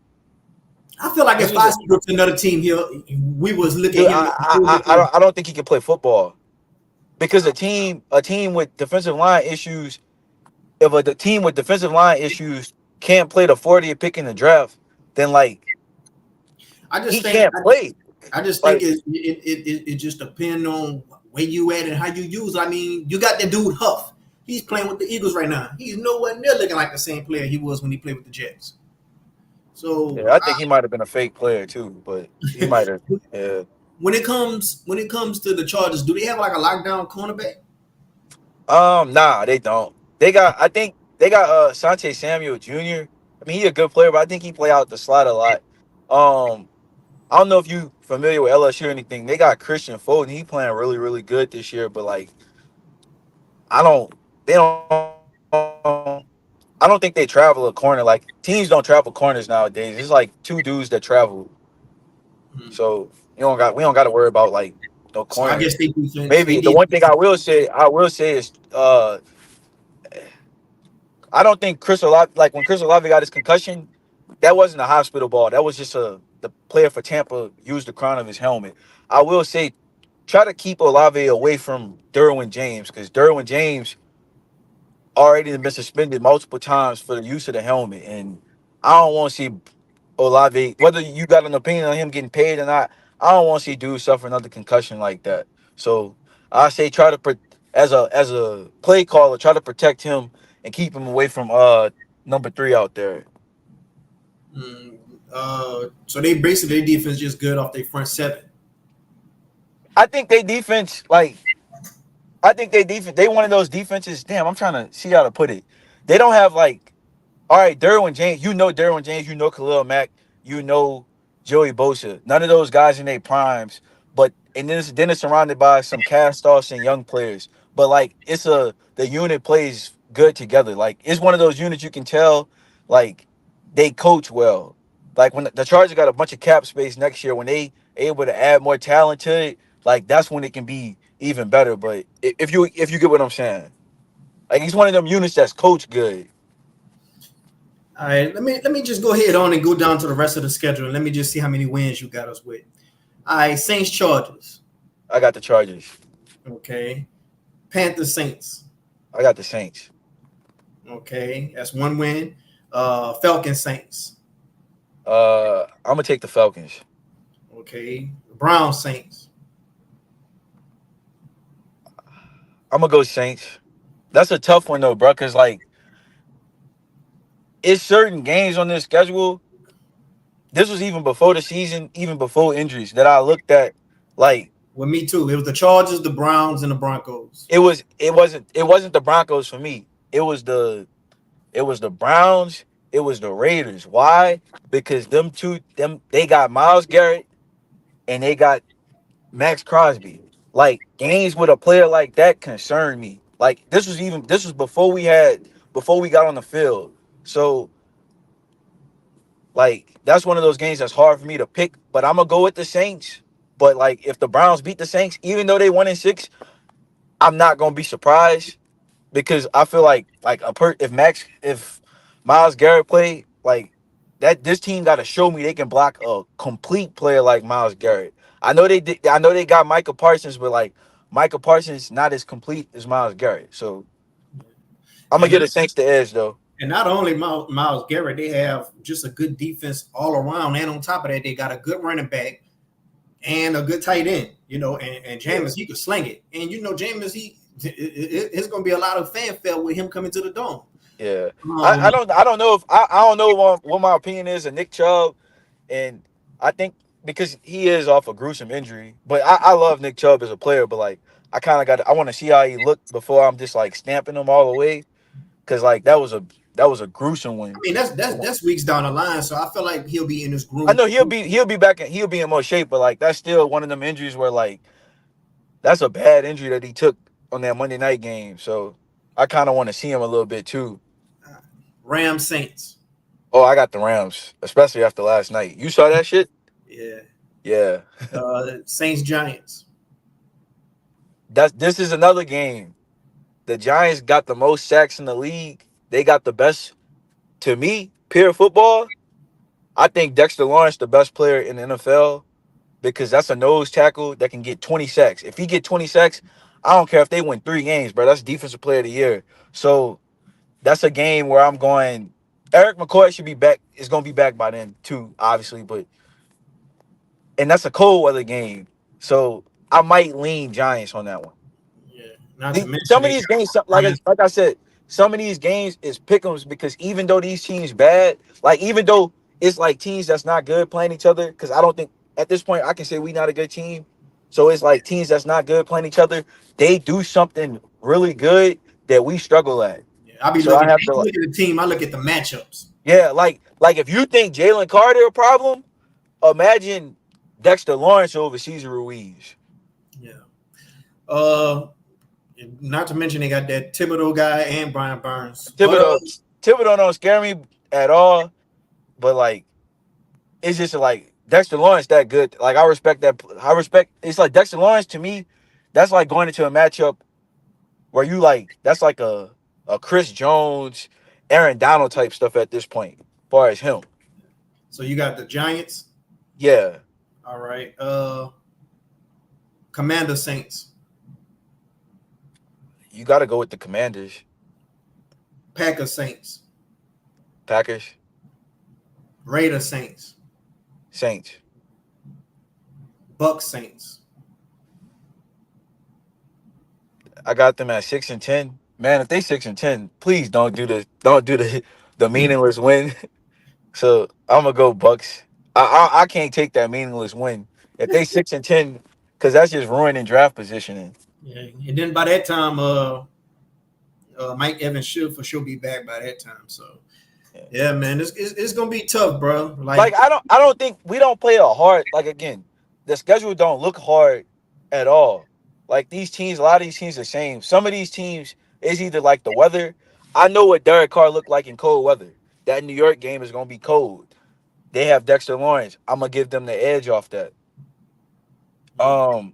And I seen like at a certain. I think some of it's this year, like seeing the deficiencies. Like I know people keep talking about like, oh, we had injuries, but we was pretty healthy on the defensive front and the front seven outside of Pete Warner being hurt. Like I think when you our defense showed like I thought our defense showed signs of not being as good last year, but I think the quarterback schedule was so bad, like bad to the point where like they could still trick somebody into thinking that they was like a top 10 unit or elite. I'm not gonna say top 10. I'm gonna say elite. And we don't have we don't have that same like benefit of the doubt this year because like I think when you got the defense, we almost at Halloween, our defense is last in yards. They're giving up what 26, 27 points a game. Like I can't give these guys credit for stuff they did in the past. yeah, man, it's gonna be a uphill battle. I'm gonna add on Hurricane Mike to the chat. What up, Hurricane? What's up? What's up, man? Yeah, man. How you feeling about this upcoming matchup with the Chargers? I'm not gonna lie to you. The Saints are not winning Sunday. Do I even need to explain why? Yeah, go ahead on and tell me your reasons. Well, number one, it's apparently a rule where every single team that struggles the week prior always blows up against the Saints, okay? And that's one. The Chargers didn't even score a touchdown on Monday, right? Well, Saints fans are going to be like, well, hey, the Chargers didn't score a touchdown. We were saying the same thing about the Broncos, we were saying the same thing about the Bucks. Like obviously, Mike, I can't hear you, Mike. can you hear me now? Yeah. All right. Well, the Saints beat up Rostam. They ain't beating Justin Herbert, bro. Jim Harbaugh is a better head coach than Dennis Allen, so he will find ways to get around Dennis Allen's trash defense. Like I tried to tell people about the defense, but that's neither here or there, I guess. But also Spencer Rattler, this is what his third game. We got Chris Olave back. Bravo. You saw that one meme where it's like the broken down, or it's like that amazing car in front of that broken down house. That's what Chris Olave is to me. Or the Bugatti in the trailer park. Yeah, that. Because, bro, the dude has so much talent. But yet, ain't nobody going to know that because he's stuck on this 5-win team. Five-game losing streak team, you mean? No, 5-win team. Because at the end of week 18, we're going to be 5-12. Oh, You got 5. You got 5. What you got, Ma? You got. I had 6-11. What you have? I'm gonna stick to my guns and say 8-9. I can't see this. I can't see this team with the defense that they put out there. I just can't see them going 6-4 over this last stretch. Okay, let me get my picks. Okay, we 2-5 right now, right? Mm-hmm. All right, I see us beating the Panthers. Okay. What about the Chargers? I see us losing to the Chargers. All right. But I wouldn't be surprised if we win, just because we get all these offensive players back and they don't have no film on Taysom, Olave, and Alvin Kamara with Snake. And I think this is who kind of Clint Kubiak want to roll with regardless. Like this that's just what I'm thinking. But I wouldn't be surprised if the Saints win this game. Plus I'm just one of them type of people. I just feel like, okay, you lost 5 in a row, you due for a win. Like you due for a win. Like you're gonna lose 6 in a row. So Yeah. I wouldn't be surprised. But I'm gonna go ahead on and just give it to the Chargers. I'm gonna give it to the Saints for the Panthers. That Falcons game, I always said we'll split. So I'm gonna say we'll win the Falcons game. That Browns game, bro, that's that tough game. We're not winning.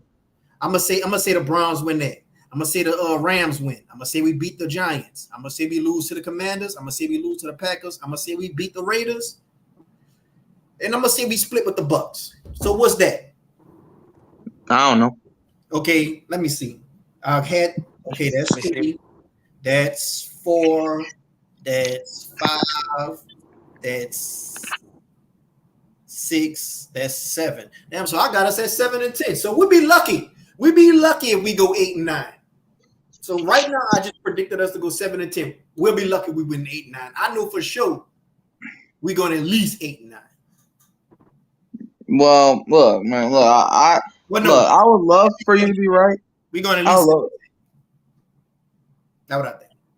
All right, but I would love for you to be right. But come on, man, 5 games, Mike. 5 games. Yes, bro. And I struggle to even give them 5 wins.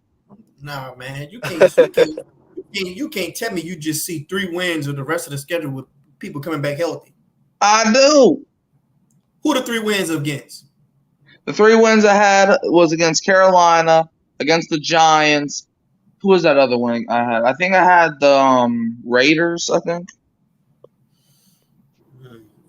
And what you got us going, Marlon?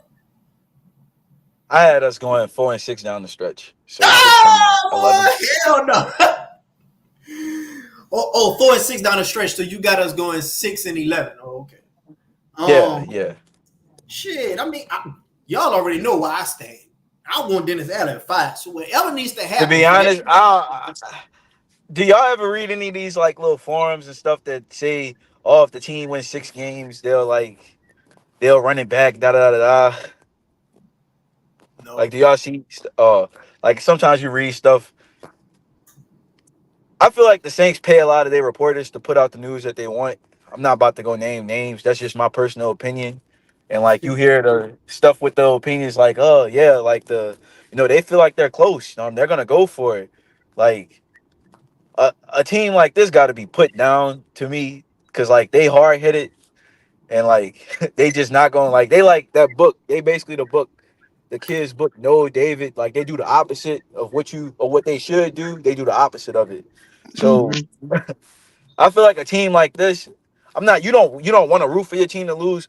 A team like this, like them winning 6 games might run this shit back. A team like this probably got to win 5 games to make changes. Like That's why I'm glad the that's injury my is about personal to be. opinion. Like as far as how they operate, That's why I'm so glad this injury excuse which about to should. be out the. That's why I'm glad the injury excuse about to be out Oh the door yeah, because after this game right here, like you about to get a lot of starters this game. So make no mistake about it. The only two key guys you're gonna miss this game that that you're gonna get back is McCoy and Derek Carr. So after this game, by the Panthers game, it's no excuses. It is no excuses. Like even if you roll out there with Spence Rattler for the Panthers game, you should still beat that team with Bryce Young or Andy Dalton starting. So it's no excuses by the time the Panthers game come around. I don't want to yeah. hear no injury excuses. It's a 17 Man, week they got season. dudes from the Panthers gonna be sitting out that game too, because they gonna be like, we ain't about to go. We not gonna play against Adam Thielen, Deontay Johnson. He gonna get traded, so we not playing against these guys. So Yeah, they already not gonna hey, play against the Broncos, so it's gonna be a yeah. massacre. Oh yeah. Oh, they about to. If you a gambling man, bro, like go take that Broncos spread right now. I don't care if that shit got up to 20. Just take it, because I don't think the Panthers gonna score. Yeah, man. I'm gonna go Hey, ahead and probably do that. yeah. If you hey, do you think?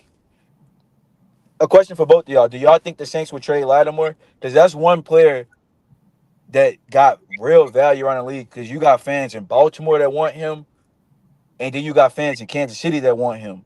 And when we talking about that level of contender, that's when we get to talking about if we attach like say a pick to him, we can probably get a second round pick. Do you think the Saints would trade him? Because I don't think he in the Saints long term plans. Well, Mike had left the chat, so I wish he wouldn't have left the chat because I really wanted to see I wanted to see more of what his idea for the matchup was against the Chargers. He didn't really get into it. Like Uh, he was just talking about the other things instead of the guys themselves on the field. But when it comes to Lattimore, I really feel like Lattimore and DA are still at odds. I don't think Lattimore is too much of a fan of Dennis Allen. I don't care what nobody says. When you got to repair things and patch things up, evidently something was there. And then you go through a 5-game losing streak, whatever was in Marshawn Lattimore's head that said, oh, yeah, this guy's not it, it went right out the window after those 2 games of the first 2 weeks. So I think the way he's playing right now, you can get some value for him. It's a lot of teams lost a pass rusher. It's a lot of teams lost a cornerback. So they will try to compensate with that. I think Lattimore is in his prime. yeah, he is. Like I gotta give him his due. I didn't think he was out of his prime, but like I thought when you miss like a equivalent of a season in 2 years, I kind of have to start giving other dudes that's playing games the edge. But like, nah, he's still like that, and I think he can get us something. And I just go back to with the I mean, people can say, oh, it was an accident. Like, bro, no, they put out a potential trade in the summer about him getting traded to Houston, and he liked the post. Like, dudes don't do that shit on accident. Yeah.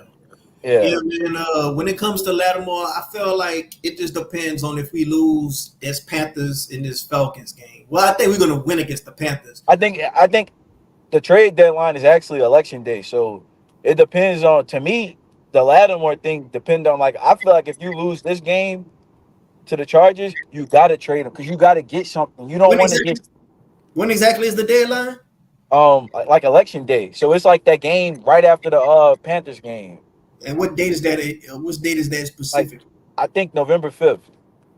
Okay, well, the Falcons game is November the 10th. So Yeah, they that's what I'm saying. I don't think the Falcons game don't matter as far as the trade deadline. yeah. That's what I'm saying. Well, I mean, I guess if they go 2-0 versus the Chargers and the Panthers, then I think you got a legit chance at trading them. But if they I mean 0-2. no, if they yeah, if they 0-2 against the Chargers and the Panthers, I think you got a legit chance at trading them. But if you win both of those games, you probably feel like you could go on the run. Just What if because the Falcons? What if the Falcons is here? Hear me out. What if the Falcons beat the? What if we go 1-1? The Falcons beat the Bucks to improve to 4-0 in the division, and then they beat the Cowboys next week. So they basically the Falcons will be 6-3 they will be 6-3, but 4-0 in the division, and you say 2-2, but your only two wins is against the Panthers. You don't think that would influence the trade? Because I feel like it's not good GMing if you not like you got to get something for somebody, bro. That's my thing. I don't think he in the future plans. I think the only reason like he left the game the other day with the hamstring, but he practiced fully. I don't think he wasn't hurt. The dude just didn't feel like fucking playing no more. Who we To talking me, about? we talking about Lattimore, Oh, but the dude didn't feel like fucking playing to me at this point because I feel like a team would trade for him. That's what I'm saying, The only thing yeah. about Lattimore, he ain't shut down no premier receivers. Like that man. Cowboys, he was out. The Eagles game, AJ didn't play. The Falcons, I'm not really putting But no. but you can't. It's hard to do that in today's age because, like I said, bro, these dudes don't travel anymore. Like it's two dudes that might travel in a game. The only two dudes that you see that might exclusively travel, and they don't even travel to the slot, is Christian Gonzalez in New England and like Sertan, and that's only if the wide receiver on the outside. So it's hard to do that shutdown stuff. But like, man, if you're giving up 60 yards in 6 games, like you shutting down your side. Yeah. I got a question for you, Mikey, and I got a question Yeah, for you, Marlon. I'm gonna go to Mikey first. Mikey, go Okay. ahead and finish giving me your reasons why you think we lose this game against the Chargers, because you didn't really go deep into the matchups as far as the rosters. All right. Well, let me. So look, the Saints and the Chargers obviously play this Sunday, and I just don't think the Saints really have any advantages because like the Chargers, they have a good offensive line. Okay, that's also one of the reasons they have a good offensive line. You got Slater, and like I keep forgetting the names. The last time I checked, they had a good offensive line. They got Joe Alt. Joe O. Yeah, that's what I was saying. Yeah, Joe Alt, I Yeah. feel like was the highest graded rookie tackle from the draft so far. But also the defensive line, not only they can't even attack battle lines. So especially since the Chargers have a good O line, I don't think the Saints are going to get any pressure, and no pressure means Justin Herbert's going to have 75 years to make a play, and I think by the 75th year he will make a play. And number two, the running game, right? J.K. Dobbins and Gus Edwards. Well, I don't think Gus Edwards playing, but I know J.K. Dobbins. He's been a dog this season, and the run is a place that the Saints can't stop. And I'm not even going to mention Justin Herbert because we already know what he's going to do. And the Chargers' defense is also solid defense. So if you put two and two together, I really see no advantages where the Saints can take advantage. Maybe they can freaking lock down the Chargers receivers, but we locked down the freaking Eagles receivers in week 3, and we still lost that game. So like, we can lock down every single receiver on the planet. We're still going to lose for some reason. So I don't really think the Saints got any advantages. They're gonna go tight and heavy. What do you feel about the matchups with Fuaga versus Joey Bosa if he plays, and Penning versus Mack if he plays? Yeah, we lost that matchup already. Look, I like Fuaga, but that rookie ain't ready. Yeah, you can see, bro. You can see it the last 3 weeks. Like he hitting the rookie wall. You can really see it, especially since that Chiefs game. Okay. I'm about to get ready to end the stream in a bit, but my last question for you, Marlon, is not just you, Marlon, both of y'all, but I'm gonna let you go first, Marlon. It's how do you feel about the game plan that we're gonna go into with Kool-Aid McKinstry and Alontae Taylor do that with Adebo being out? I mean, Kool-Aid's still gonna play a lot on the slot, like a lot on the outside. It's just that like when they in the base with the 3 linebackers or 3 safeties with like, and I think that's when Alontae will play on the outside. So it ain't really nothing different.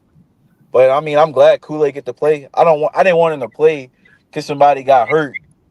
Like I didn't want to see Adebo get hurt for him to play. But no, it's time for him to show himself. Hopefully he can do something because the problem is on this team is it's not like dudes on rookie contracts where you know they good or you know they will be good. You can count on maybe one hand how many of them dudes is like good or to the point where you know they'll be good. And that's one of the problems. So I'm excited to see him play, and I I hope he proved what he did at Alabama. No, Kool-Aid could clamp, bro. He didn't have a lot of he didn't catch a lot of picks. I think he only had one or two. Like, man, he was real disciplined, like in his coverage ability. So I'm just ready to see him play. What about you, Mikey? Look, I think personally, I think Alontae Taylor should play that pulse in the deeper position, and sometimes obviously have him on the pass rush. But I feel like Alontae Taylor should take that position, and I want Kool-Aid to play this. I want Kool-Aid to kind of. I want him to go back and forth with the outside in the slot because, like, Kool-Aid, I feel like could do both at a high level. Trust me, as an LSU fan, I watched Kool-Aid play at Alabama, and look, I even know an Alabama fan who said Kool-Aid was the best cornerback at Alabama, better than Terry Arnold, better than all the other guys. And I personally think he's the best corner in the draft from this past year. That's my opinion. But also, I just feel like Adebo, with him being out, I feel like Alontae Taylor, I feel like he's the best guy to replace him because not only has he been in the system for long, he's been in the system longer than Kool-Aid has. So I wanted him to like fill that Adebo role and then let Kool-Aid fill the shoes if needed. Obviously, if Lattimore gets hurt, yeah, we can already book our flight to Cancun by week 13. But we've still got a few more weeks until that happens. All right, I'm about to get ready to end the stream. Both of you guys could share y'all last thoughts on what y'all think about everything that's going on with the Saints, and then Marlon, you can go ahead on and plug your Saints Twitter, tell people where they can find you at and what they can expect. And Hurricane Mike, you can plug your YouTube channel and tell them where they can find you at on your YouTube and tell them what you can expect. You could go first, Marlon. Yeah, you guys can follow me on Twitter at It's Rainy Doe. Tweet a lot about sports. With the Saints, it's not really. If you like a bunch of positivity, it ain't really positive. I only like, but yeah. And regarding the Saints and what's going on at this point, man, just pray, because I don't. It's hard to trust anything like that this organization do, or like the path they on with Mickey Loomis. So that's basically how I feel. Yeah, go ahead on and put your Saints Twitter down in the comment section so they be able to get it right, Rainy. But thanks for coming on, bro. All right. All right, go ahead on, Mike. Any last thoughts and plug your Saints channel and tell the people what they can expect. So the Saints, going on the long run, I guess the Saints have no hope. You know why? Because we got a bum GM. Because this dude is saying, great teams look beyond the results. Bro, I thought the point of playing football was to get to the Super Bowl, which therefore the result will be getting the Super Bowl. And if you don't turn around, the result of that will be you getting fired. But yeah, that's enough for that. And you can also find me here, or well, not here, obviously, but you can find me at Hurricane Mike. Well, sometimes also here. But you can find me at Hurricane Mike, and also you can expect more Pelicans content because that's happening now. And you can also expect the Hurricane Mike show tonight and more content on whatever I feel like in the moment. All right, go ahead on and put your show channel down in the comment section below so they know exactly how to get to it, Mike. But thanks for coming on, man. All right, thanks. All right. Yeah, man. That's it, man. We had Brian on the show. Thanks for calling in with Mikey and Marlon. Thanks for everybody in the chat. If y'all like the content, go ahead on and hit the like button. If you're not subscribing, you like the content, go ahead on and subscribe. There'll be more videos coming soon. As far as this game, like this was a very tough game for me to call even before the season started. The three toughest games for me were the Broncos game, the Broncos game, the Browns game, and the Chargers game. That were the three toughest games for me to choose. In this Chargers game, I'm going to just go with the Chargers just because they're the home team, just because, they're having a good run game. The defense is very good, very stout. I'm going to just go with the Chargers, but I wouldn't be surprised if the Saints win. Let me make this clear. I would not be surprised if the Saints win. They come in off a loss, 5 losses. I feel like they due for a win. You're getting a lot of offensive guys back. The defensive coordinator don't have no film on none of these guys, so it's like, what are they really capable of? So they're going to be going out there and they're going to have to just learn on the fly. The Chargers, they have a lot of injuries of their own on the offensive side of the ball, specifically at the wide receiver position. So I expect them to come out tight end heavy. They're going to run the ball. They're going to do a lot of what the Chiefs have done. So, yeah, man, that's what I expect. We play in the evening. I think the Bucks and the Falcons play before us. So we'll know who will be the winner of that game before we play. A lot of teams say that don't really matter to them, but I beg to differ. But yeah, man. As far as a score prediction, I think it's gonna be a low-scoring game, man. I think it's gonna be one of those games. It's gonna be probably 13-21 or something, 13-24. It'll be something like that. Like the winning team probably be in the 20s, the losing team will be in the teens. And when I say the 20s, the low 20s, not the high 20s. I don't think neither team is gonna get over 24 points this game. But I'm going to go ahead on and end the stream right here, man. If y'all like the stream, go ahead on and hit that like button. Like I said, if you're not subscribed, go ahead on and subscribe. Thank you, Who Dat Nation, for tuning in. And like our future Hall of Fame head coach says, Saints legend, Dennis Allen. Y'all keep doing what y'all doing, man. I'm out. Who Dat?